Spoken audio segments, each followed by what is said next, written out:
Caleb leaned back in his pilot's chair, legs stretched out, eyes half-lidded as he stared at the star-specked void beyond the cockpit glass. The buzz of the trade routes had faded several hours ago. He was alone now, just him and the long-haul cruiser he called home. Every so often, the control panel chirped, a mild reminder that while Caleb might have been taking it easy, the ship was always working. Next port's 5 hours out, Avon, Caleb said, glancing over at his co-pilot. The man was seated at the navigator's console, flipping through a datapad full of cargo manifests. Avon looked up, his dark eyes tired but alert. "Let's hope this one's worth it," Avon replied, tossing the pad onto the console. "Last run barely covered fuel." "Relax," Caleb replied, grinning. "I've got a good feeling about this one." Avon raised an eyebrow.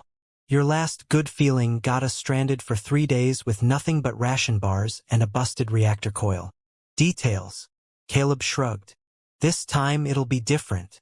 Their banter was interrupted by a sudden, piercing alarm.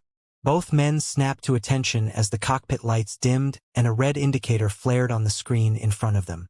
The ship's automated voice announced in its neutral tone, "Unidentified vessel approaching at high velocity." "Great," Caleb muttered, flipping switches and pulling up the radar feed. "What VE we got, Avon?" Avon's fingers danced over his console. "One ship, closing fast. Definitely not human." Caleb frowned. "Pirates?" "No," Avon said after a moment. "Too big, too advanced. Could be Ceranthian." Caleb exhaled sharply. The Ceranthian Accord was a coalition of alien species known for their strict regulations and their lack of humor when it came to independent traders. If they were after him, it meant trouble. The comm panel lit up, and an unfamiliar voice crackled through. "Unregistered human vessel. This is Commander Vathar of the Ceranthian Accord. Power down your engines and prepare to be boarded." Avon shot Caleb a look. "What the hell did you get us into?" "I didn't do anything," Caleb protested, though he was already throttling down the engines. "Must be some kind of mistake." The ship shuddered as the Ceranthian vessel latched onto them. Moments later, a boarding party emerged. A squad of tall, silver-skinned Ceranthians in sleek, segmented armor. Their movements were smooth and deliberate, and the lead officer stepped forward, leveling a slender weapon at Caleb and Avon. "You are accused of transporting prohibited materials," the officer said, his voice cool and measured. "Come quietly, and no harm will come to you." Caleb raised his hands slowly, his mind racing. "Listen, we're just traders. I don't know what you think we're carrying, but—" "Silence," the officer snapped. "You will have the opportunity to defend yourself before the tribunal." Caleb clenched his jaw but said no more. The Ceranthians weren't the kind of people you reason with on the spot. Avon looked equally frustrated but followed Caleb's lead, allowing himself to be led off the ship without a fight. They were marched through the alien cruiser's gleaming corridors. The walls were lined with organic-looking panels that pulsed faintly, almost as if the ship were alive. Caleb's thoughts kept drifting to the cargo holdback on his own vessel. It was mostly electronics and spare parts, nothing that should have set off alarms. Unless his stomach turned. Unless someone had planted something in the shipment. If that was the case, he and Avon were in deep trouble. When they reached the Ceranthian holding area, the pair was separated. Caleb was escorted into a small, sterile room where a solitary Ceranthian stood behind a curved console. This one wasn't wearing armor. His sleek, metallic blue skin was exposed, and his eyes glimmered faintly as he studied Caleb. The alien tilted his head slightly, as if reading something on the console before addressing him. "You are Caleb Mercer, human trader registered out of the Gamma Rim sectors," the alien stated. "Your ship was flagged for contraband. Do you deny these charges?" "I don't even know what you're talking about," Caleb said honestly. "Check my cargo manifest. Everything's legitimate." The Ceranthian's gaze didn't waver. "Your cooperation is noted. You will remain in custody until we verify your claim." Before Caleb could say anything more, the guards returned and led him to a detention cell. The door slid shut behind him with a soft hiss, leaving Caleb alone with his thoughts. His mind churned through possibilities. Who could have set him up? Why? Hours passed, maybe more. He wasn't sure. The artificial lights in the cell never dimmed. He could hear faint footsteps echoing through the corridors, and the occasional alien voice speaking in a language he didn't recognize. The unfamiliarity of it all was unnerving. Eventually, the door opened, and Caleb sat up quickly. It wasn't a guard this time. Instead, a slender Ceranthian with bright green eyes stepped inside, holding a small tablet-like device. Her features were more delicate than the others Caleb had seen. Still alien, but somehow less intimidating. She looked at him for a long moment before speaking. "I am Nyara," she said, her voice quieter and less commanding than the officer's. "I'm here to ask a few questions about your cargo." Caleb studied her. "Sure. But you should know I'm just as confused about this whole thing as you are." Nyara regarded him thoughtfully, her gaze steady. "We'll see about that." Chapter 2. The Prison's Heart. Caleb stared at the featureless walls of his cell, tapping his fingers on the metal bench. He'd been in his share of tight spots before, but this was a new one. The Ceranthian prison ship hummed faintly, a constant reminder of the advanced tech holding him here. He didn't know exactly how much time had passed since his capture. Long enough for his patience to wear thin, and no sign of Avon. As he mulled over his limited options, the door slid open. A guard gestured sharply for him to follow. Caleb rose, stretching his legs before walking out into the corridor.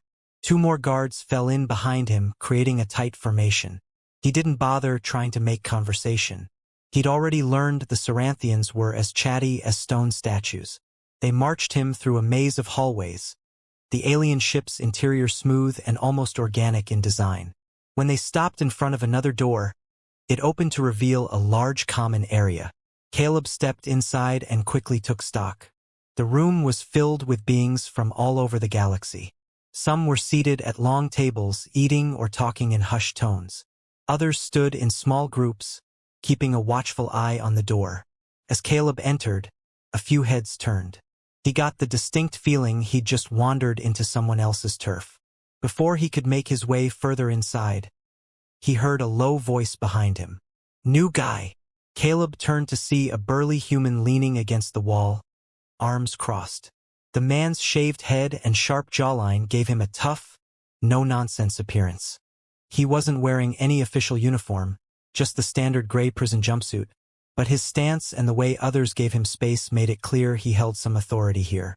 "Yeah," Caleb replied, keeping his tone neutral. "I'm new." The man stepped forward. "Name's Harris. Been here a while." "Caleb," he replied, sizing Harris up.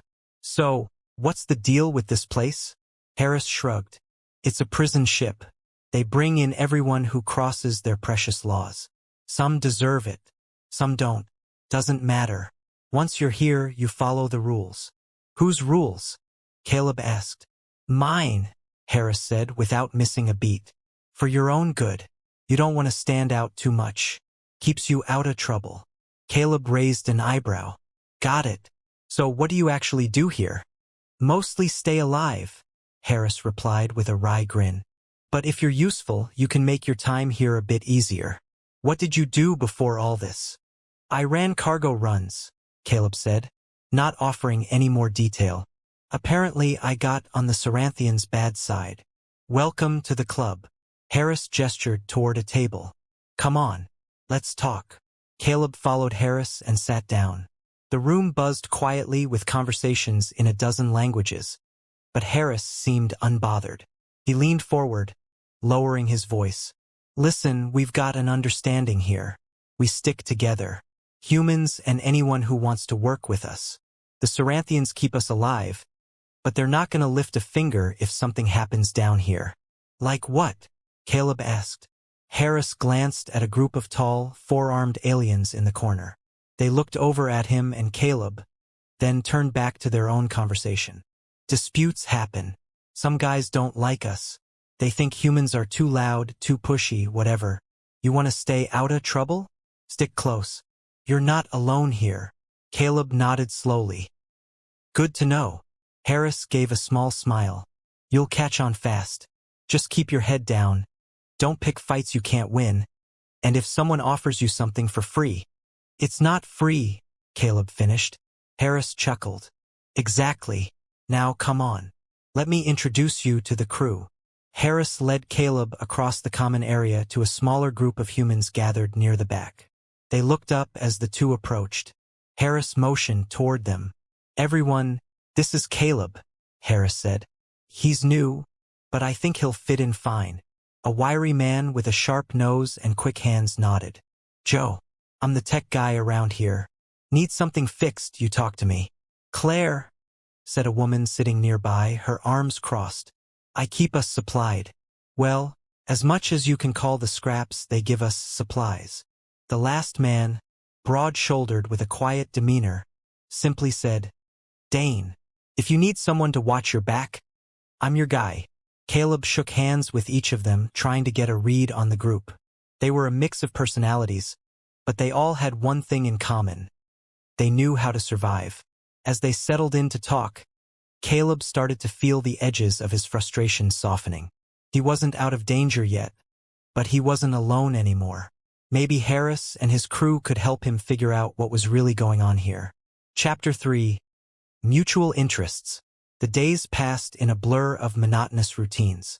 Caleb found himself quickly adapting to life inside the Ceranthian prison. It wasn't comfortable, but it was tolerable, at least for now. Most of his time was spent in the common area, where he and Harris's small group kept their heads down and watched each other's backs. It wasn't exactly a friendship, but it was something close enough to make the confinement less isolating. One afternoon, Caleb was sitting at a corner table with Harris, Joe, Claire, and Dane. They were quietly discussing the prison's routines, meal rotations, guard shifts, anything they could use to make their lives easier. The common area was noisy as usual, filled with prisoners from a dozen different species. The faint hum of the ship's engines provided a constant backdrop. We need better tools, Joe said, tapping his fingers against the table. This junk they hand out breaks too fast. If I can scrounge up a few components. You mean steal? Claire interrupted with a smirk. Fine, borrow indefinitely. If I can get those parts, I can keep our stuff in working order. I'm not looking to get fried because someone's ration heater shorted out again. Harris glanced at Caleb. You're quiet today. What's on your mind? Caleb looked up from his plate of bland, grayish food. Just thinking, if this place is supposed to be such a high-tech facility, why's the equipment so shoddy? It's almost like they want us to. He stopped mid-sentence as the door to the common area opened. Nyara entered, flanked by two Ceranthian guards. The room's noise level dipped slightly as prisoners turned to watch. Nyara's presence was unusual. She wasn't part of the security detail. Most of the time, she kept to the administrative sections of the ship. Seeing her here drew curiosity from more than a few inmates. Who's that? Harris asked, following Caleb's gaze. Nyara, Caleb said quietly. I met her when they were questioning me. She's not a guard. Some kind of scientist. What's she doing down here? Joe muttered. Before Caleb could reply, Nyara's sharp green eyes swept the room. When she spotted Caleb, she gestured for the guards to bring him over. The sudden attention made the rest of the table go still. Looks like you've got a meeting, Claire said, raising an eyebrow. Lucky me, Caleb muttered, rising from his seat. He followed the guards as they escorted him to Nyara. She stood with her arms crossed, her posture more formal than the last time they'd spoken. The guards stepped back, leaving Caleb and Nyara to talk. I need your help, Nyara said without preamble. Caleb blinked. I'm flattered, but I'm not exactly in a position to offer favors. You're resourceful, she said, her voice low enough that only he could hear. And you've been asking questions. I need someone who can move unnoticed through certain parts of the ship. Caleb narrowed his eyes. You want me to sneak around for you? Why? Because I can't do it myself, Nyara said bluntly. There are areas even I'm not allowed to access. But you're just another inmate. No one expects much from you. And what's in it for me? Caleb asked. Nyara hesitated, her expression softening just enough for Caleb to catch a glimpse of something deeper. If we find what I'm looking for, I can help you understand why you're here. I know you believe you're innocent. I can prove it. Caleb considered her words. She wasn't lying, at least not entirely.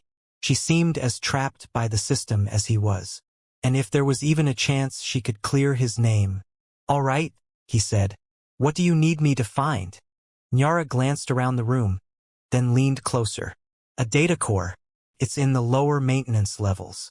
If you can get it, I'll make sure you're not just another forgotten prisoner. Caleb frowned. Sounds like it'll be heavily guarded. Not as much as you'd think. The Ceranthians rely on automated security. I can give you the override codes. That's why I need you, not someone else. After a moment of silence, Caleb nodded. Fine, I'll do it. But if this goes sideways, I'm taking you down with me. Nyara's lips twitched into a faint smile. Fair enough. She stepped back, nodding to the guards. They moved in to escort Caleb away, but as they walked back to his table, he caught Nyara's gaze one last time. There was something about her, something he couldn't quite pin down. It wasn't just desperation. It was something more personal, though he couldn't put it into words. When Caleb returned to his seat, Harris leaned in. What was that about? Nothing important, Caleb said, reaching for his drink. Just more questions. Harris looked skeptical, but he didn't press. The group returned to their quiet conversation, but Caleb's mind was elsewhere. Nyara's request had opened a door, one that might lead to answers. Or to trouble. Either way, it was a chance he couldn't ignore. Chapter 4. Escape Plan. The maintenance corridor was darker and narrower than Caleb had imagined. He crouched behind a conduit cluster, squinting into the dim red light that glowed faintly from overhead strips. Behind him, Avon slid into cover, breathing heavily. This, Avon whispered, is your big plan? Sneak through a ventilation shaft. It's not a shaft. It's a bypass corridor, Caleb corrected, keeping his voice low. It runs behind the main service bays. They don't patrol here. Avon gave him a skeptical look. They don't patrol here because nobody's stupid enough to come down this way. You sure this isn't some elaborate suicide run? Relax, Caleb said, pulling a small device from his pocket. I got the access codes. All we have to do is reach the data core, grab what we need, and get out before they know we're here. Right? Just a casual stroll through the belly of an alien prison ship, Avon muttered. No big deal. Caleb grinned despite himself. You could have stayed back. Yeah, right. And let you screw it up alone? I'd never forgive myself. They pressed on, moving carefully along the narrow corridor. The air was warm and carried a faint metallic tang, the scent of machines that had been running for decades without a break. Pipes and cables ran along the walls, some humming faintly with energy. The space was cramped, forcing them to move single file, and the dim light made every shadow look like a lurking guard. So, Avon said after a few minutes, what exactly are we looking for? A data core, Caleb said. Nyara gave me the access codes. They're supposed to contain logs from before we were captured. If we can find it, we might be able to figure out who set us up. And you trust her? Avon asked, his tone skeptical. She's still one of them, you know? She's not like the others, Caleb said. She's not a soldier or a warden. She's a scientist. I think she got caught in the same net we did. Or she's playing you, Avon countered. Maybe this is just another trap. Caleb paused, turning to look back at his friend. I don't think it is. But if you're not on board, you can turn back. Avon sighed. I'm not saying I'm out. Just, let's keep our eyes open. They reached a junction in the corridor. Caleb checked his makeshift map, a series of sketches Nyara had scribbled onto a flimsy sheet of synth paper. The data core was supposed to be in a chamber just a few meters down the next hallway. Caleb pointed ahead. There, he said. It should be at the end of that hall. Avon peered down the dimly lit passage. Let's hope your alien friend knows her stuff. The two of them moved forward, footsteps silent on the metal flooring. As they approached the chamber, Caleb slowed and held up a hand. He motioned for Avon to stay back as he crept to the door and peered inside. The room was small, lined with banks of glowing terminals. In the center sat a cylindrical device, its surface covered in intricate patterns of alien script. A faint blue glow pulsed from within it. "That's it," Caleb whispered. "Great. Grab it and let's go," Avin replied, shifting on his feet. Caleb approached the data core cautiously. He reached out, pulling a cable from his pocket and attaching it to the device's interface port. The core made a soft, melodic chime as he entered the codes Nyara had given him. The glow intensified for a moment, and then the device released from its stand with a quiet click. "Got it," Caleb said, carefully tucking the core into a padded pouch. "Let's move." But as they turned back toward the corridor, a soft hum grew louder. Caleb froze. Avin did the same, his face tightening. "What's that sound?" Avin asked. Caleb glanced at the walls, which were beginning to pulse with a faint red light. "We've got company. Go." They broke into a run, darting back the way they had come. Behind them, the hum became a high-pitched whine, and then the corridor was filled with the sound of mechanical footsteps. Security drones. Caleb cursed under his breath. "I thought you said they didn't patrol here," Avin shouted. "Guess I was wrong," Caleb shot back. "Keep moving." They sprinted through the twisting passageways, Caleb's memory of the map keeping them one step ahead of the pursuing drones. As they rounded a corner, he grabbed Avin's arm and yanked him into a side alcove. The two pressed themselves against the wall, breathing hard. They finally reached the hatch that led back to the prisoner quarters. Caleb keyed in the override code. The hatch slid open and they slipped through. Once inside, they made their way back to Harris's group. Caleb dropped into a chair, the data core still safe in its pouch. Avin sat beside him, wiping sweat from his brow. "That," Avin said, "was not fun." "Didn't think it would be," Caleb replied. Harris approached, his arms crossed. "Well, did you get it?" Caleb held up the pouch. "Got it. Now we just need to see what's inside." Harris nodded, a small grin playing on his lips. "Good work. Let's hope it was worth it." As Caleb handed the data core over to Joe, he glanced at Avin. They'd made it through the first step. Now they just needed answers. Chapter 5. A Moment of Vulnerability. Caleb sat on the edge of his cot, staring at the dark ceiling of his cell. Despite the confined quarters, his mind was anything but still. The data core was now in Joe's hands, its contents not yet decrypted. There was nothing to do but wait. Waiting, however, was not Caleb's strong suit. The sharp hiss of the door opening pulled him from his thoughts. He looked up to see Nyara step inside. Her green eyes met his and she nodded briefly. No guards accompanied her this time, and she didn't appear to be carrying any tools or data tablets. Caleb stood, wary but curious. "I hope this isn't a social call," he said, his tone light but his posture tense. Nyara glanced at the sparse interior of his cell before focusing back on him. "I needed to talk to you alone," she said, her voice quieter than usual. She stepped further inside, the door closing behind her with a soft hiss. "No guards, no listeners." Caleb folded his arms. "What's on your mind?" She hesitated for a moment, her gaze dropping. "You've taken a considerable risk helping me. I thought I could repay you by sharing some information I've uncovered." "All right," he said, leaning back against the wall. "I'm listening." Nyara stepped closer, standing only a foot or so away. Her metallic blue skin caught the dim light, giving her an almost otherworldly glow. She looked at him directly now, her expression more open than he'd ever seen it. "I've been looking into the logs surrounding your capture," she began. "There are inconsistencies. The official report states that your ship was carrying contraband materials, but there's no trace of those materials in the evidence vault. Not even a record of them being logged." Caleb's brow furrowed. "So they never existed in the first place?" "That's what it looks like," Nyara said. "It suggests someone altered the records to incriminate you, but I don't know who or why." Caleb shook his head. "Sounds like someone wanted me out of the way. Maybe Avin too. We've made our share of enemies, but I didn't think anyone would go this far."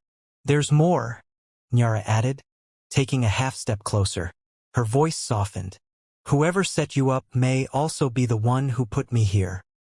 His eyes narrowed. You mean your own people? She nodded, her expression guarded. I refused to sign off on a project that I believed was unethical. A few weeks later, I was accused of falsifying data and sent here. Caleb exhaled slowly. So we've both been screwed over. Exactly, Nyara said, her voice carrying a note of frustration. That's why I need you. You're the only one who can help me uncover the truth. He studied her for a long moment. You really believe we can figure this out? Nyara's gaze didn't waver. If we work together, yes. A faint smile tugged at Caleb's lips. You're pretty convincing, you know? Nyara tilted her head slightly. Is that a compliment? Maybe, Caleb said. Depends on whether or not you keep me out of the brig. They both chuckled softly, the tension in the room easing just a fraction. It was a brief moment, but it felt significant. For the first time, Caleb saw Nyara not as a scientist or a member of the Ceranthians, but as someone who was just as trapped as he was. Someone who needed his help, and who might actually care about him. As their laughter faded, the room fell quiet again. Nyara looked down, then back up, her expression serious. There's one more thing. What is it? Caleb asked. She hesitated, then stepped closer still. So close now that he could see the faint lines of her features, the glimmer in her eyes. You've trusted me when you had no reason to. I wanted to thank you for that. Caleb opened his mouth to reply, but before he could speak, Nyara reached out and rested a hand on his arm. The touch was light, almost tentative, but it was enough to make his breath catch. For a moment, they just stood there, her hand on his arm, the unspoken tension between them filling the small space. Nyara, Caleb began, his voice quieter now. She met his gaze. I don't know where this will lead, but I wanted you to know that I trust you too. Caleb didn't know what to say to that. He could only nod, the weight of her words settling over him. Slowly, he reached up, his hand brushing against hers.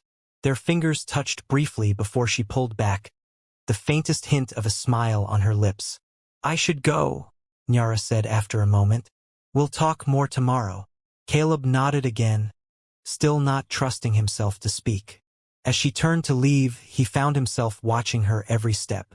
When the door finally closed behind her, he let out a long breath, running a hand through his hair. He hadn't been expecting that. Any of it. But now he couldn't stop thinking about it. He sat back down on his cot, leaning forward with his elbows on his knees. For the first time since arriving in the prison, Caleb felt something that resembled hope. It wasn't a plan or a guarantee of freedom. It was just the realization that maybe, just maybe, he wasn't alone in this after all. Chapter 6. The Escape Attempt. The passage leading to the hangar bay was dimly lit and quiet, save for the occasional hum of machinery. Caleb led the way, his every step cautious, his senses tuned to any sign of approaching guards. Behind him, Avon and Harris followed, their expressions tense. The three of them moved as one unit, their unspoken agreement binding them into a single purpose. Get to the ship, get out of this place. How much further? Avon whispered. Caleb glanced back. 2 more junctions. Just keep your head down. Avon grumbled under his breath but nodded. Harris, on the other hand, remained silent. He had his focus locked ahead, his hand brushing the handle of a makeshift weapon, a reinforced steel bar they'd scavenged from the maintenance level. Caleb had one too, though he hoped they wouldn't need it. They came to the first junction and pressed themselves against the wall. Caleb peeked around the corner. A single drone floated lazily down the hall, its sensors glowing faintly. He turned back to the others and held up 2 fingers, then motioned for them to stay put. Slowly, Caleb eased around the corner and waited until the drone turned away before slipping past it. Avon and Harris followed in quick succession, their movements practiced and quiet. I'll never get used to those things, Avon muttered once they were safely through. You don't have to, Caleb replied. Once we're out, no more drones, no more cells. We're done with this place. Harris, still quiet, gave a small nod. Caleb knew the man wasn't one for words, but his presence was reassuring. They'd started off as strangers thrown together by circumstance. But now Harris was as steady a partner as Caleb could ask for. They reached the second junction, where the hum of the ship's systems was louder. Caleb motioned for them to hold position. He moved forward, crouching low as he approached the corner. This time, the corridor was empty. He waved them on, and the three of them hurried through. "All right?" Caleb said softly, stopping at the base of a long, sloping ramp. "The hangar's at the top. We'll find the ship Nyara told us about. Fire it up, and get the hell out of here." Avin looked skeptical. "You sure it's gonna be that easy?" "It's not gonna be easy," Caleb said, glancing at him. "But it's our best shot. Right?" Avin said. "Best shot. No pressure." Harris smirked faintly, though he still said nothing. Caleb found himself appreciating that. Avin's nervous commentary was fine, but Harris's calm presence helped balance things out. It reminded Caleb of the old days, when he and his former crew worked together to solve problems instead of facing them alone. As they crept up the ramp, Caleb kept his eyes fixed on the doors ahead. They were closed, but Nyara had given him a code. If it worked, they'd be inside the hangar in less than a minute. If it didn't, they'd have to fight their way out, a prospect he wanted to avoid. They reached the door without incident. Caleb pulled out the small code device Nyara had handed him earlier. He tapped in the sequence she'd provided, holding his breath as the screen blinked once, then twice, before turning green. The door slid open, revealing the vast hangar bay beyond. "All right," Caleb whispered. "Move fast. We don't know how much time we've got." They entered the hangar and spotted the ship Nyara had mentioned. It was a smaller transport, compact but sleek, with Ceranthian markings on its hull. Caleb knew it wouldn't be heavily armed, but it was fast, and that was all they needed. "Avin, get to the cockpit," Caleb said. "Start running pre-flight checks." "On it," Avin replied, sprinting toward the ship's hatch. "Harris, help me get the bay doors open," Caleb said. The two of them headed toward a control station at the side of the hangar. Caleb pulled out the code device again, but this time he handed it to Harris. "Here," Caleb said. "Use the code Nyara gave us to unlock the external doors. I'll keep watch." Harris nodded, taking the device without hesitation. While he worked, Caleb scanned the hangar for any signs of guards. So far, the bay was eerily quiet. Too quiet. "Almost there," Harris said. He pressed a final sequence, and the massive doors at the end of the hangar began to slide open. Beyond them, the cold expanse of space stretched out, a dark and endless escape route. Avin's voice crackled over the calm pre-flight's good. "Engines are spinning up. We're ready.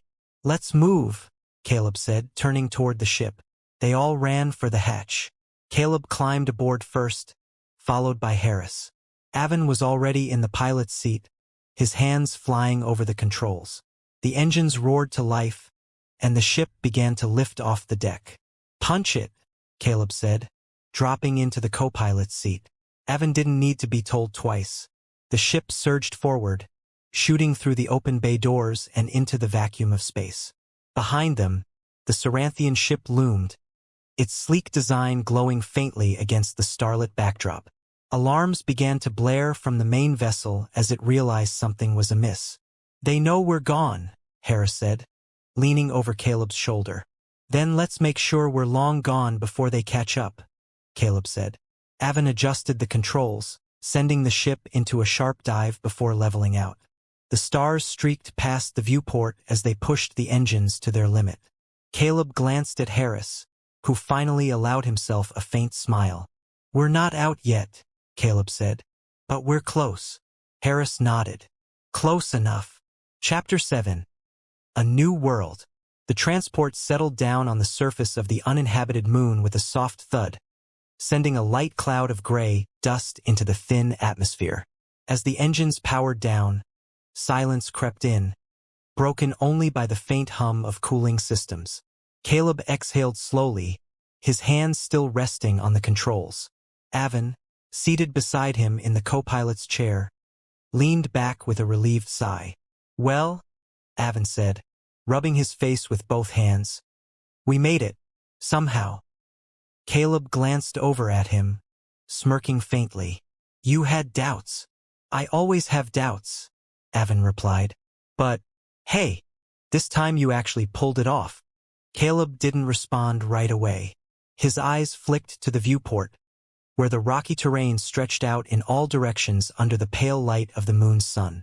The landscape was barren, but it was freedom, something they hadn't tasted in far too long. All right, Caleb said after a moment. Let's get out there and take a look around. The two of them left the cockpit and moved to the main hatch. The airlock cycled, and the outer door opened with a low hiss. A gentle breeze greeted them as they stepped out onto the surface. Caleb paused, turning in a slow circle to take in the view. It was quiet, still, and completely untouched. Not exactly a paradise, Avin said, kicking at a rock with the toe of his boot. No, Caleb agreed. But it's ours for now. Let's see what we can find. The two men set off across the uneven ground, their boots crunching softly on the dust. Caleb carried a small pack of supplies, and Avin had a portable scanner slung over his shoulder. They moved slowly, scanning the horizon for anything of interest. The pale sunlight cast long shadows, making the ridges and craters around them look larger than they were. As they climbed a small rise, Caleb turned to Avin. Any readings? Just rocks, Avin said, checking the scanner's display. No life signs, no water. There's not much out here. Caleb nodded thoughtfully. We'll keep looking. There's got to be something useful around here. They continued walking, the silence between them broken only by the occasional crackle of the scanner or the crunch of their footsteps.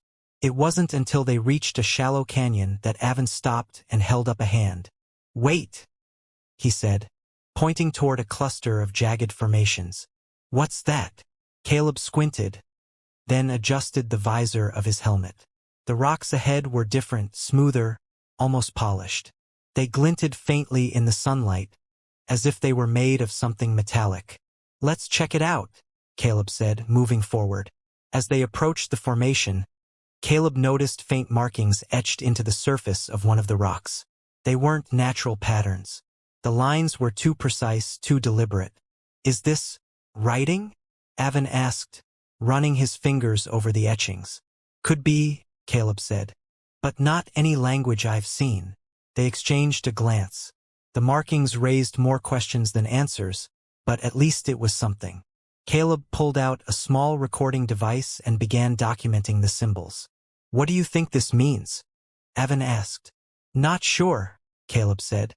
But if someone was here before us, we need to know why they left. Avin nodded. And whether they're coming back. The two men worked in silence for a while, recording and sketching the markings. As they did, Caleb's thoughts wandered.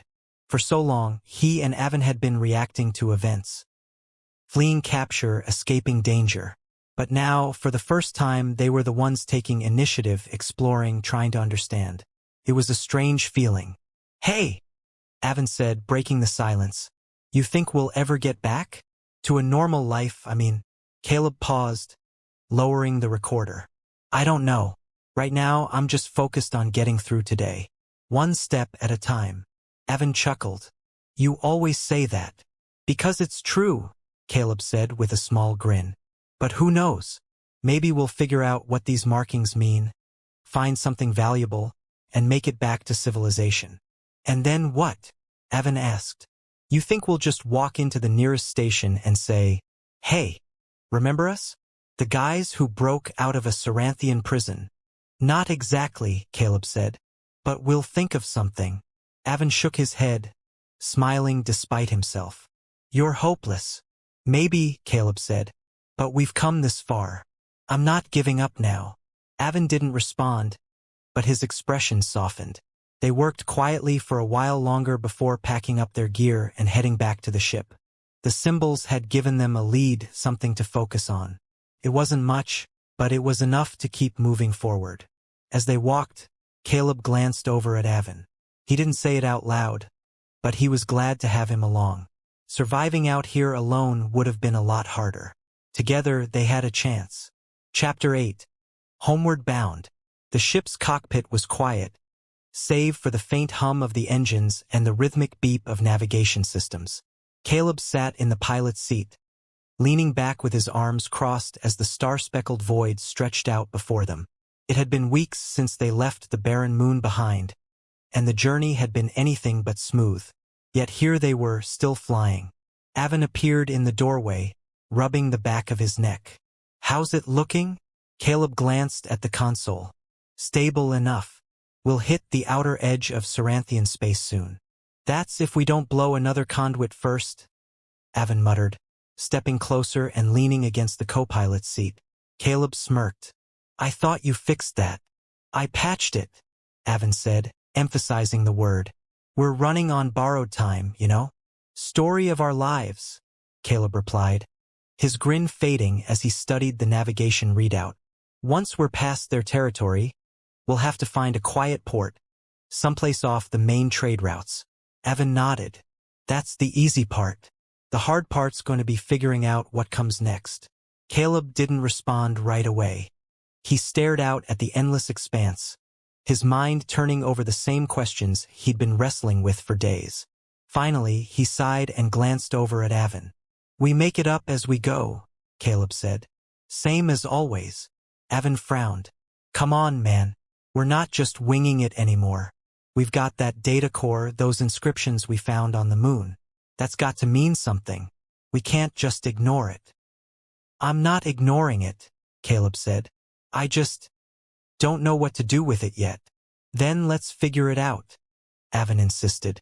"Look, we've survived this long by working together, right? So we keep working together. We find someone who can help us understand what we have. Someone who can give us answers." Caleb raised an eyebrow. "You think anyone's going to just hand us answers? You think the Ceranthians aren't still out there, looking for us?" Avin shook his head. "No, I don't think it'll be easy. But what's the alternative? We just drift around, hoping to stay under the radar forever." Caleb didn't answer, but the silence spoke volumes. Avin sighed and leaned back in the co-pilot's seat.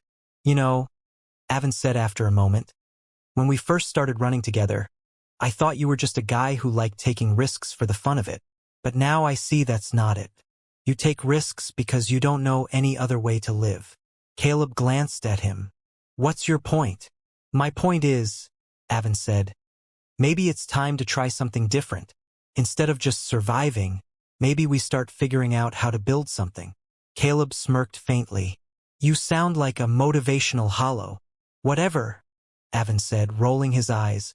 "You know I'm right." Caleb chuckled softly and turned his attention back to the navigation console. "All right, if we find the right place, the right people, maybe we look into it. But we're not rushing into anything." "That's all I wanted to hear," Avin said, standing up. "I'll go check on the engine room, see if it's still holding together." "Good luck with that," Caleb said, watching as Avin left the cockpit. He shook his head, a small smile lingering on his lips. As he leaned back in his seat, Caleb felt a rare moment of sea.